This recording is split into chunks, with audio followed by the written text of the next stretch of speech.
following areas in Connecticut: southern Fairfield, southern New Haven, southern Middlesex and southern New London, and the following areas in New York: southern Westchester, Manhattan, Bronx, Staten Island, Brooklyn, northwest Suffolk, southwest Suffolk, northern Queens, northern Nassau, southern Queens, southern Nassau, northeast Suffolk and southeast Suffolk. High wind watch in effect from Tuesday morning through Tuesday afternoon. The National Weather Service in New York has issued high wind watch, which is in effect from Tuesday morning through Tuesday afternoon. Locations: New York City, coastal Connecticut, southern Westchester, and Long Island.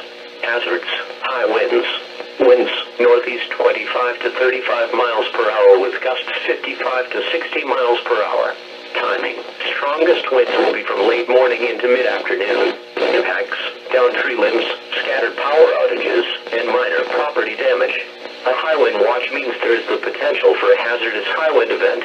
Sustained winds of at least 40 miles per hour, or gusts of 58 miles per hour or stronger may occur. Continue to monitor the latest forecasts. For the following area in New York: orange, winter weather advisory in effect from 6 p.m. this evening to 9 a.m. Tuesday.